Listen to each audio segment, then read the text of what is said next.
Ya. Jadi untuk formasi ini kan kalau gue bilang ada kejutan ya, terutama dari sisi Chelsea ya, dimana ya biasanya mereka ini tidak memainkan Ben Chilwell, lalu Kante, lalu Hakim Ziyech juga ya, dan ketiganya ini dimainkan dari menit pertama oleh Chelsea ya. Dan kenapa kok Ben Chilwell ya? Karena memang Marcos Alonso ini kan ya kita tahu lah ya, dari sisi defensifnya dia ini kurang ya.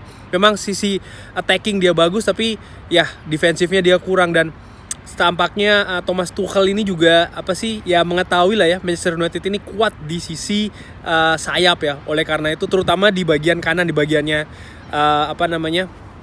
yang biasa ditempati oleh Chilwell ini ya. Dan menurut gua sih taktiknya berhasil ya, so far agak meredam Manchester United. Sementara Manchester United sendiri tampil dengan trisula yang agak sedikit berbeda ya, karena tadi gue pikir Martial akan diberi tempat pertama, tapi ternyata justru pemain depan ini tukeran ya antara Mason Greenwood dan juga oleh Marcus Rashford ya. Catatan gue adalah ya di babak pertama ini tempo tinggi banget ya. Greenwood ini seperti yang gue bilang tadi bergantian jadi striker tengah dengan Marcus Rashford ya, sementara Daniel James ini lebih berkonsentrasi di sisi kanan ya. Dan Bruno seperti biasa free roll ya, bisa bebas kemana aja. Ya ada kontroversi di situ di menit-menit awal kalau nggak salah ya, dimana kalau menurut gua sih, dan pastinya banyak yang setuju ya, kalau itu harusnya penalti karena memang bola itu kan menyentuh tangan ya. Cuman ya kalau kita lihat sih secara kasat mata itu kan tipis, tapi kalau dari tayangan ulang di televisi itu jelas sebenarnya itu adalah penalti. Dan ya di sosial media pun sekarang juga sudah tersebar ya kalau memang bola itu menyentuh tangan dari pemain Chelsea. Dan ya menurut gua sih again itu harusnya penalti ya. Catatan gua lainnya di babak pertama ini adalah jarak antara pemain tengah dan pemain depan itu agak jauh ya. Oleh karena itulah Manchester United ini banyak melakukan umpan-umpan lambung ya kalau diperhatikan ya, terutama dari tengah menuju ke depan ya. Ya karena itu tadi jarak pemain ini agak jauh ya. Dan kedua tim ini juga sama-sama membangun build up serangan ini dari sayap ya, baik itu Chelsea dan juga Manchester United. Khusus untuk Manchester United again ya, kita berusaha untuk di kiri kita jaya lebih banyak dari sayap kiri ya. 5 menit terakhir itu MU dapat momentum serangan, mampu meng-create chances lah sebenarnya. Cuman sayang sekali lagi kurang tenang ya, dan jadinya ya akhirnya peluang hanya tinggal peluang ya.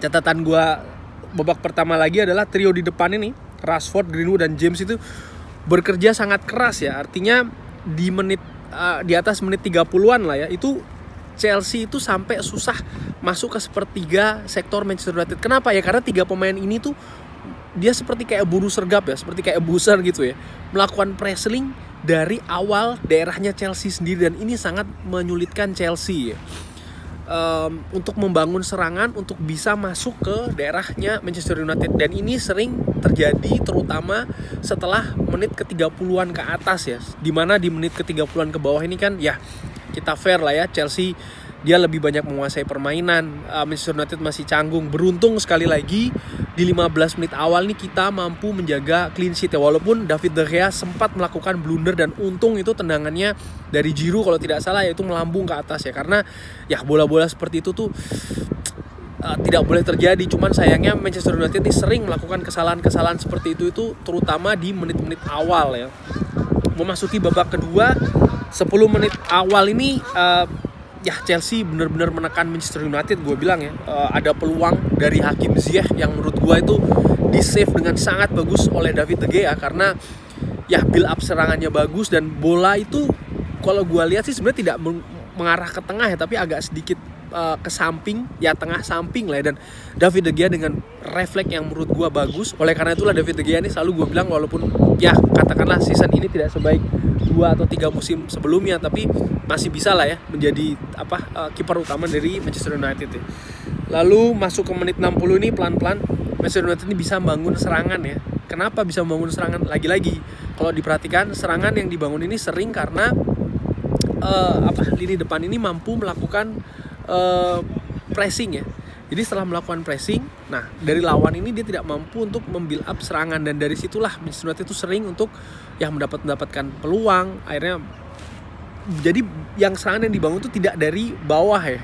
Kalau diperhatikan sekali lagi itu poin gue. Jadi sering serangan itu dibangun karena serangan lawan itu berhasil dipatahkan sebelum masuk ke areanya Manchester United. Dan menurut gue nih strategi yang tepat ya. Cuman ya pastinya menguras energi ya, dan itu kita lihat di babak kedua, terutama babak kedua akhir-akhir ya, dimana ya bensin Manchester United nih sudah mulai menipis. Bisa dilihat kalau di TV Belanda sih ditayangkan itu pergerakannya Greenwood ya, di babak kedua tuh sudah tidak semobile babak pertama ya. Artinya babak pertama nih dia benar-benar yang mobile untuk pressing, langsung buru sergap. Babak kedua dia sudah mulai agak berkurang, oleh karena itulah dia ditarik, digantikan oleh Anthony Martial. Tadinya gue harapkan yang masuk itu adalah Donny van de Beek. Kenapa? Karena Donny van de Beek ini kan tipe yang ya kuat, bagus untuk pressing, bagus untuk balancing, attackingnya juga oke, umpan pendek merapatnya juga oke.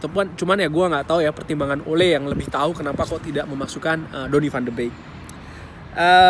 Ya kita dapat peluang dari Greenwood dan juga Scott McTominay ya, yang menurut gue tuh itu sebenarnya agak sedikit disayangkan. Cuman ya again sih ya, salah satu kelemahan kita kan terutama dalam beberapa pertandingan belakangan ini adalah memang finishing yang tidak stabil lah katakanlah ya. Tadi gue udah banyak ya, serangan sekali lagi masih lebih banyak di sisi kiri ya, karena menurut gue sisi kanan ini lebih terkonsentrasi untuk bertahan ya. Aaron Wan-Bissaka ini tidak seperti di pertandingan sebelumnya, kalau bisa dilihat ya, dia lebih terkonsentrasi menjaga area tengah ke belakang ya, dibandingkan ikut maju ke depan ya. Sementara dari kiri Luke Shaw masih sering rajin lah ya, baliklah seperti kita pada saat di awal-awal ya, seperti yang sering gue twitterkan juga ya, di kiri kita jaya ya.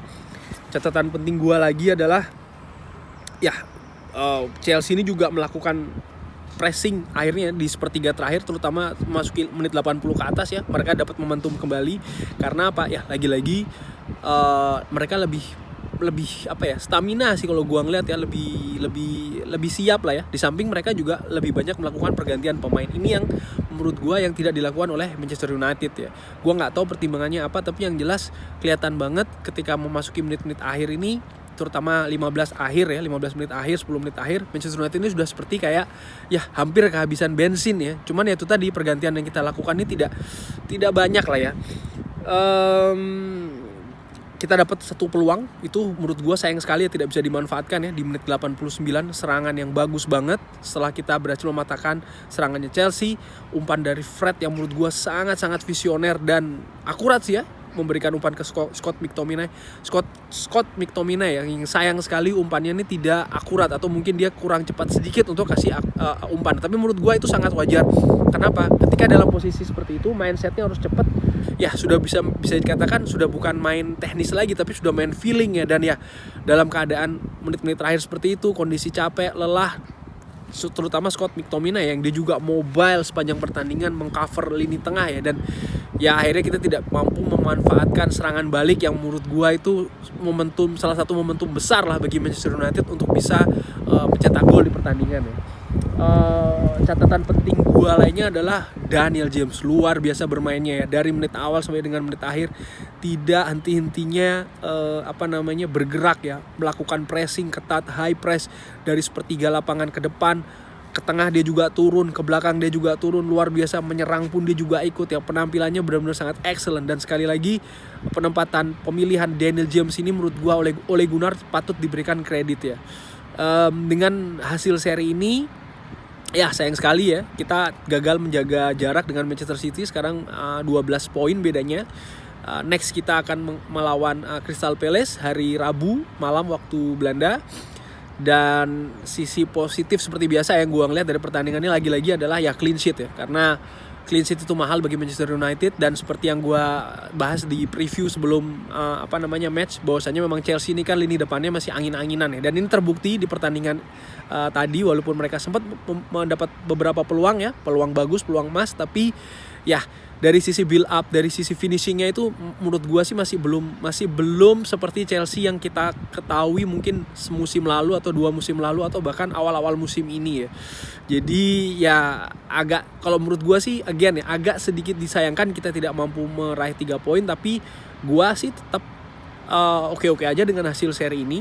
Walaupun kemarin sempat juga diperlihatkan ya di TV Belanda, mungkin teman-teman juga tahu ya bahwasanya rekor Manchester United lawan Big Six ini lebih banyak seri daripada menang ya. Cuman again, ya inilah salah satu bisa dikatakan kekurangan sih ya kita musim ini, kita tidak bisa memanfaatkan partai-partai melawan Big Six. Tapi ya again sih, ini merupakan catatan penting untuk menghadapi musim depan ya, bisa dibilang. Karena again, bisa jadi memang musim ini ya kita agak sedikit sulit untuk meraih gelar juara. But anyway, itu tadi review gua mengenai pertandingan melawan Chelsea yang berakhir dengan 0-0. Kalau suka videonya bisa kasih like, jangan lupa subscribe. See you in the next video. Wassalam.